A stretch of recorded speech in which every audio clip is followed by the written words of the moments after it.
John Tory took over the top municipal job in Ontario's capital city after the most turbulent period in its history. The previous mayor had made headlines around the world for all the wrong reasons. During Tory's term, the drama at City Hall has returned mostly to a more predictable civic and civil kind of undertaking. John Tory is seeking re-election on October 22nd, and he joins us now on why he thinks he deserves a second term. Your Worship, good to see you in that chair again. Thank you, Steve. I ask all the candidates from many cities that we are doing these interviews with the same first question. What is this election all about? I think it's about leadership. I think many elections are, but I think in this case we have returned that stability you referred to. We have formed effective partnerships with the other governments to advance Toronto's interests, and that's returned billions of dollars, among many other things, to get transit built and to get housing built.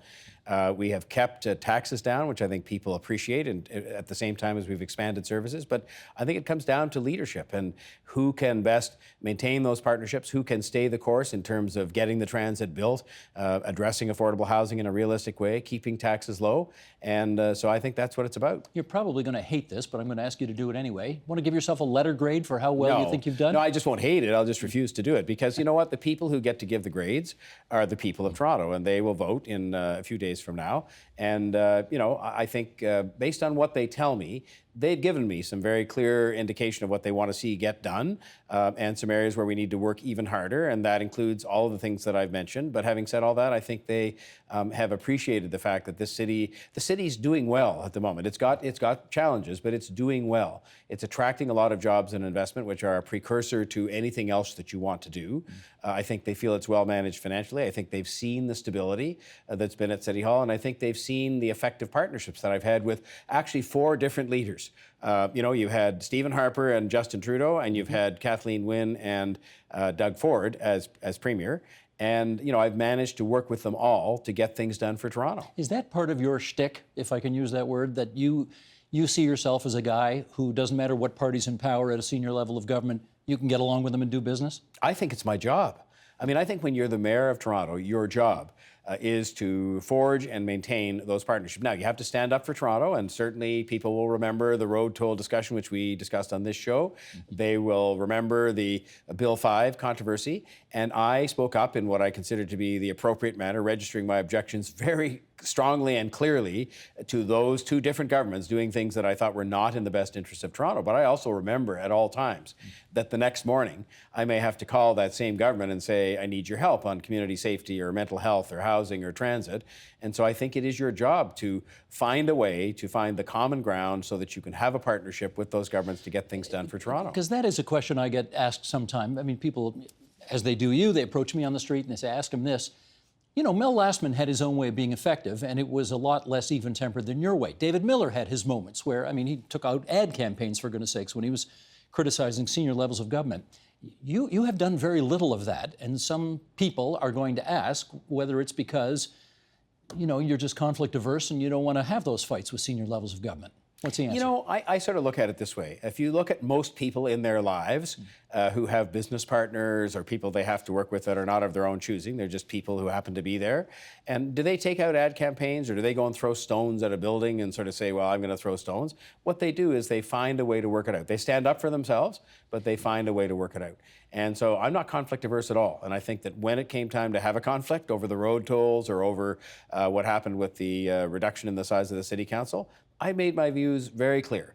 And, I think that the way you have to do business, though, is to sort of make sure that you don't burn the bridges, because at the end of the day, we need the Ontario government and we need the government of Canada to build a strong Toronto. And I know this will aggravate some of your viewers outside of Toronto, but the bottom line is, one of the reasons I believe things will, work out satisfactorily with Doug Ford, Premier Doug Ford, is because he needs and wants to have a strong Toronto as well, because that is the way the province goes. If Toronto is doing well, Ontario is much more likely to be doing well also. And if Toronto is attracting jobs and investment, then that's good for Ontario, and so on down the line. And he knows that the way to do that is to build the transit and address the affordable housing and keep the taxes in line. And so I think we'll have lots of common ground, and that will allow us to have lots of good days. There will also be some bad days, I'm sure of that. What relationship doesn't have them? Indeed. Would you want his endorsement? I'm not seeking it. I'm not seeking, we have endorsements from lots of people from all different stripes. One of the great things about these municipal campaigns, and mine in particular, because I know mine the best, is that it attracts this wonderful this wonderful combination of liberals and conservatives and some New Democrats and just people who have no party, and they all work together on a great campaign. And I have been, and it's very unusual that a premier of Ontario, or a prime minister for that matter, would get involved because it's complicated for them. Most of them can't vote for you. This guy's he's a resident of Toronto. Yeah, well, that's he fine. Can vote for I'm you. sure he will vote one way or another, but I'm not going to inquire about that. And I'll happily accept all votes, though. I will say that. Do you know if he wants you to be reelected? I haven't the slightest idea. He has indicated, sort of that he looks forward to working with me, but he hasn't said that in any way that would, rule out any eventuality. I'm sure he says that to all the candidates that he comes across. Okay. Let's start to go through the record here, because when you ran for the first, or I guess for the second time, but for the first time successfully in 2014, Smart Track was your big transit play. 22 stations, 53 kilometers of new rails by 2022. Would you agree we're kind of nowhere near that right now? Well, I'll agree that it's changed. So on the western portion, which would have been a portion of the rail, the 53 kilometers of rail, it was determined when we got the experts to look at it that it was not feasible financially or otherwise to build that part of it out on the west end of Toronto out to Mississauga and the airport underground. And so we converted that to an LRT, but there are still going to be, I think, 11 or more new stations that will be part of transit that was never, before in existence in that part of the city. If you said, for example, that we're going to have 6 brand new transit stations only occasioned by Smart Track inside the City of Toronto, moving people inside the City of Toronto, probably the fastest 6 new transit stations we've had ever because they're being built on existing rail, yes, we will. I think that's going to be tremendous. I mean, look at the positive fuss that we had when 6 new subway stops opened just a year or so ago. And this is going to be 6 new transit stations inside the City of Toronto opening in a few years from now, much faster than you could build a subway, for example. So I'd say Smart Track has changed, but it is still going to be something that has been described as transformational in the transit landscape in Toronto. Your chief opponent, who is the former chief planner, says Smart Track has changed because you made it up on the back of an envelope over a very short period of time. It was great politics, not great engineering, not great planning. Is she wrong about that? I will only say to you that when you're running a campaign and you have an idea, there are going to be, things that come to your attention when you have the squads of engineers and planners and other kinds of people taking a look at the practical realities of building something that's going to cause it to change. And I've made no bones about that. We had reports come to us that caused it to change, and it changed. But is there still going to be a line going across the city from Markham all the way through the city to Mississauga, or 2 lines in this case, because one is heavy rail and one is LRT, using principally GO train tracks, that is going to have new transit stations moving people inside the city, whereas before GO trains were principally about bringing people from outside the city into downtown? Yes, there will be. Does it look like, if the present government doesn't change the decision, it will be fare integrated inside the city, so you can go on the TTC or the GO for the same fare? A huge step forward? Yes, it does. And so I'm actually very comfortable with that, because I know in politics, anybody who has great plans that don't have any changes made to them has probably not done their job properly in terms of both putting forward your plans but also listening to input. Well, you may have anticipated my next question, which was, do you know whether the relatively newly elected Ford government is on side in making the commitments that the previous government had made? Well, the Premier Ford has said to me that he's supportive of the electrification of GO and the expansion of GO, which to me is it's the foundation upon which Smart Track was built. The new stations in Toronto we're paying for as our contribution to Smart Track, so in that sense, that's not in doubt. And so the only part that's really out there that is, at least in my mind at the moment, that is uncertain is his government has not yet confirmed the sort of what I'll call the beginnings of fare integration, which said you could get on either the TTC or GO for the same price, $3 inside the City of Toronto. And that's a very important piece, but one that I trust he will see the common sense of, because I think it allows for some relief of the existing transit system to give people for the same price the option of using the GO system. But we do care about truth in advertising here, and I just want to make sure I'm understanding this properly. You did introduce Smart Track to the voters 4 years ago as something that was going to be, yes, taking advantage of existing rails, but kind of new and revolutionary.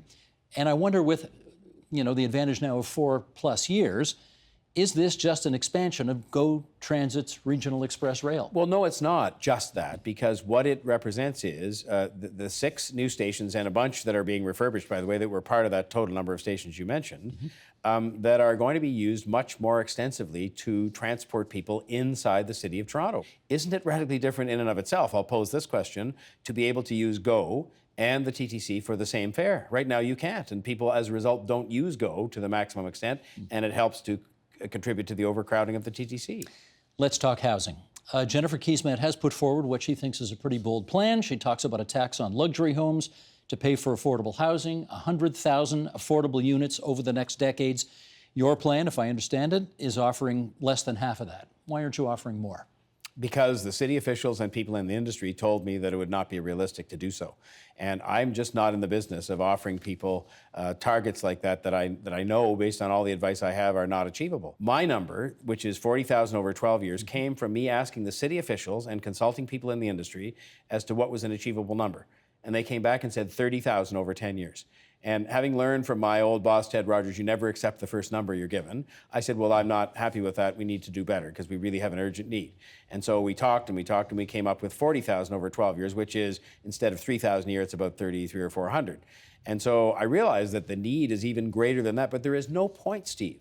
There is no point in my putting in front of the electorate a target that the people who build the houses called her target doomed to failure and unrealistic. That's what they called it. That's what they say, but she says everybody else just isn't as ambitious about this as she is. Well, fine. That's why we have elections, because people will decide, is that number, kind of drawn out of a hat?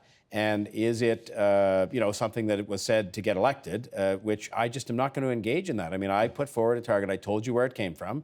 I stand by it because it's what, and I asked them, I pushed them to be ambitious, and they came back with the 40,000 number. And I believe me, I will do everything I can to exceed that if I'm reelected, but I'm going to start with a target that the people in this public service and the people in the industry tell me is realistic but ambitious, and we'll get that done first, and then if we can do more, of course we will.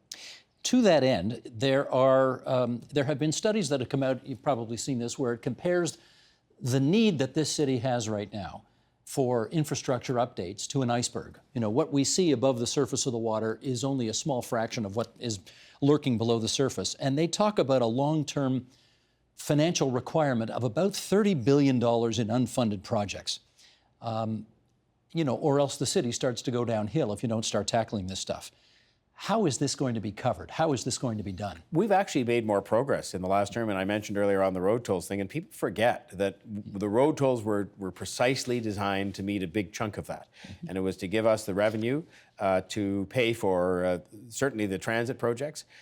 When it was turned down, people forget we got a commitment of upwards of $140 million a year in additional gas tax. And if you take that and not only take it as a revenue stream, but also take your ability to borrow so that you can lever that into more money, you end up with some of the money for that. And then the second thing is the partnerships with the other governments.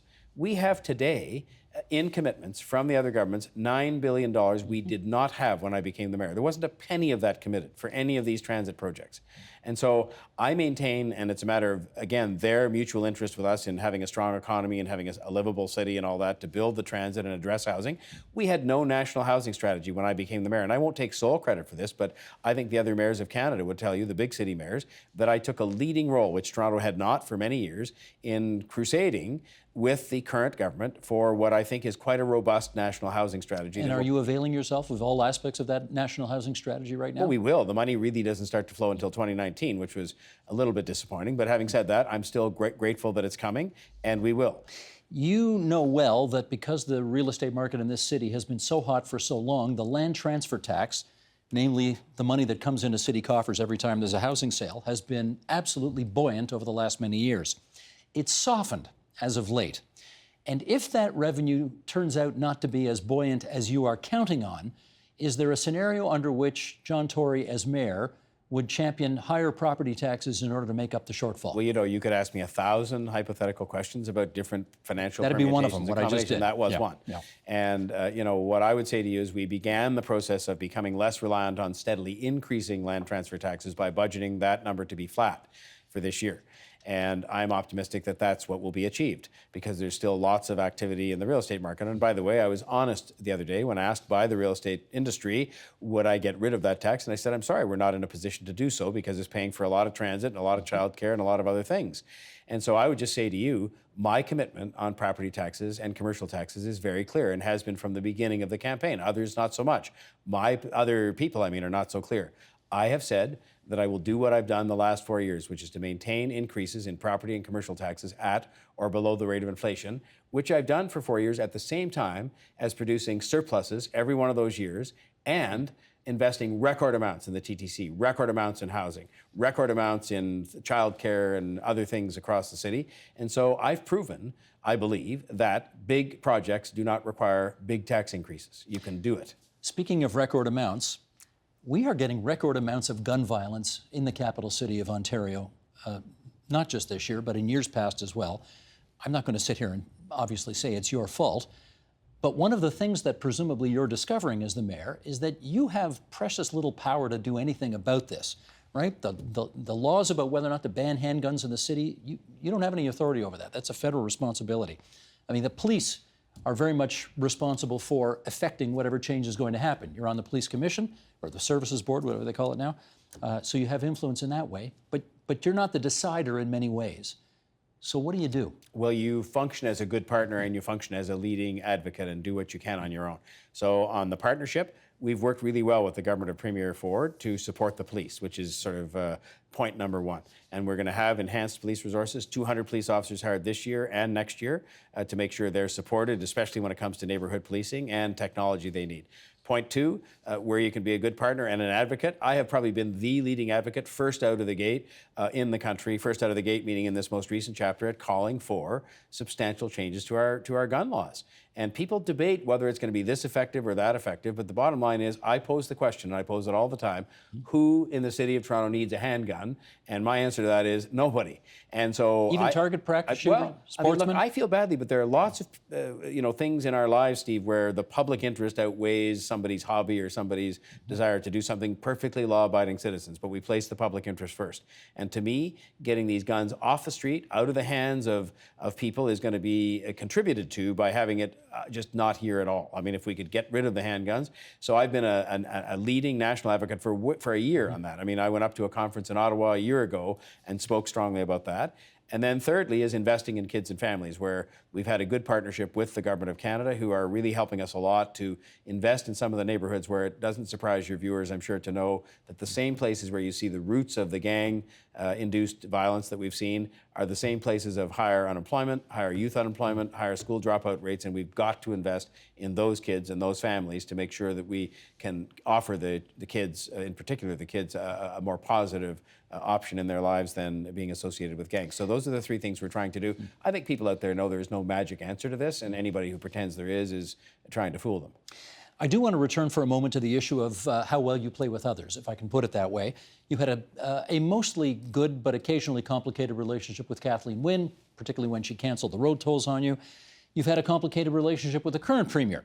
He reduced the size of your city council kind of without giving you a heads up. Kind of. Well, you did. You mentioned that. I think you mentioned anyway. I was at the press conference where you said that he mentioned it in passing at one one-on-one meeting that the two of you had. I mean, in such a way, seriously. Steve, that no person on earth would have taken it seriously, Right. and I didn't because it was not seriously mentioned. But having said that, the first I heard of it was the night before it happened, and to me, it's nothing to do with when I heard about it. It's to do with, well, where were the people in all this? Where were they consulted? Where were they asked, what their thoughts were on what the right size of the city council is? Because to me, I have no idea whether the right number is 25, 45, 105, 5. I mean, but there was no discussion of that. Okay, the public were ignored. Okay, given that he apparently didn't give a darn what you thought about this, how do you know that you'll be able to have a constructive relationship with him going forward? Because I think that we have mutual interests in making sure that Toronto is strong. I mentioned this earlier on. I think that he wants Toronto to be strong, and that means not just attracting jobs and investment here, which I think is one of his very strong concerns, as it is of mine. And we've had a great track record in the last 4 years at attracting jobs, and people have said that, well, I don't take credit for that I've been a constructive, positive partner in that around the world and here at home. And secondly, because I believe that he understands that a connection to the attraction of those jobs and the maintenance of jobs and the connecting up of people who are in some of the isolated neighborhoods is transit, and that housing lies at the root. There are people who want to come and invest here who their first question isn't about, sort of what our taxes are. Their first question is, do you have affordable housing that our employees can live in? But let's stipulate you both want a strong Toronto. Yep. He wants a casino on the waterfront. You and don't. I don't. You're right. And Yeah, that's well, one of probably 100 things that you two disagree about. Well, I'm not sure of your numbers, but I mean, I'll tell you this much. When did you see, anytime, you've been following Ontario and city politics for a long, long time, when did you see a mayor and a premier or a mayor and a prime minister who agreed on everything? And we actually, yes, we fundamentally disagree on having a casino, not just on the waterfront, but downtown.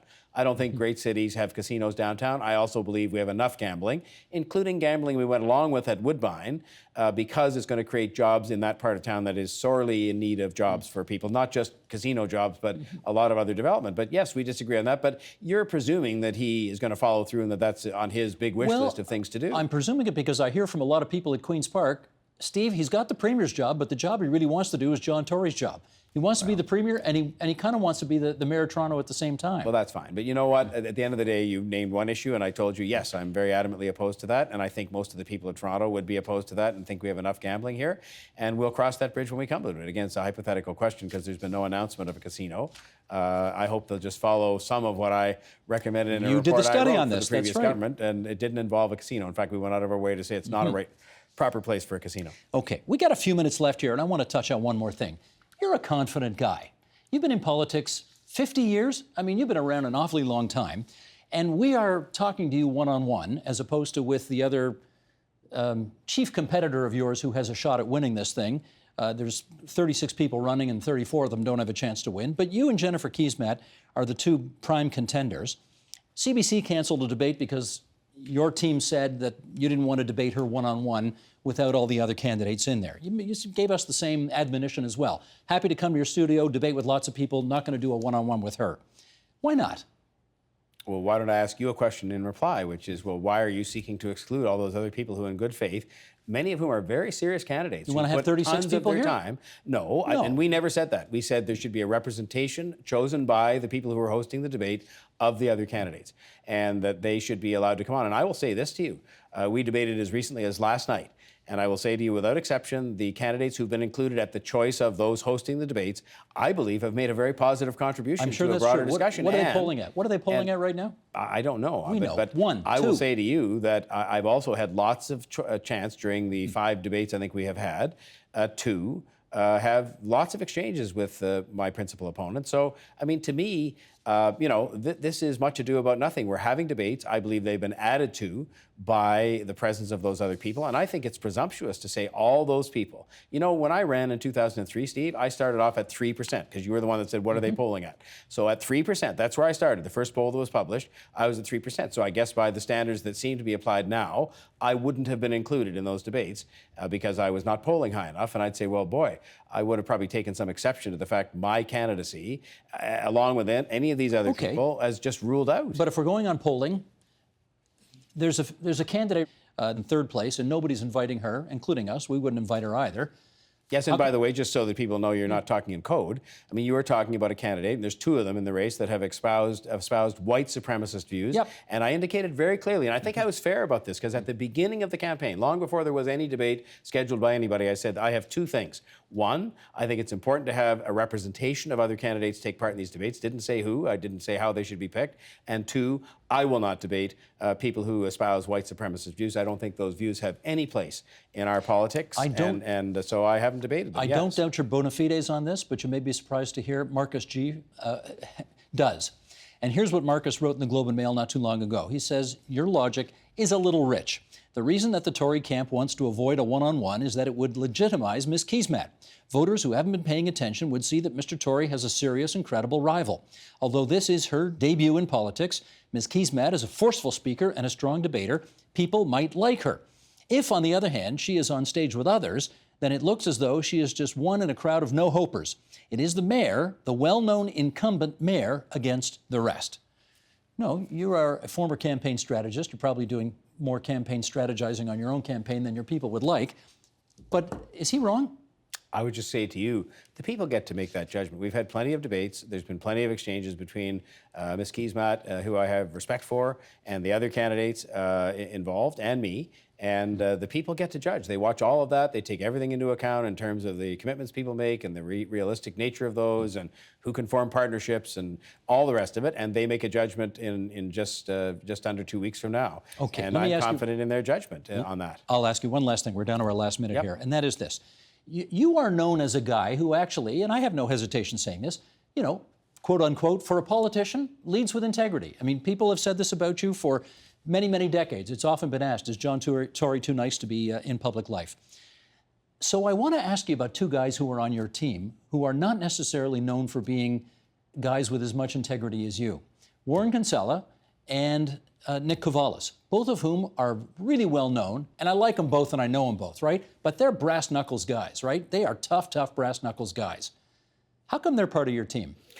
Warren Kinsella helped me in my campaign when I first ran for mayor, the first time I ever sought public office in 2003. So I've known him a long time. He's a smart guy. And, you know, he's a tough guy in politics. But, I mean, I think if you look at our campaign, if you look at my ads, you look at my policy pronouncements, we're running a positive campaign because I set the tone.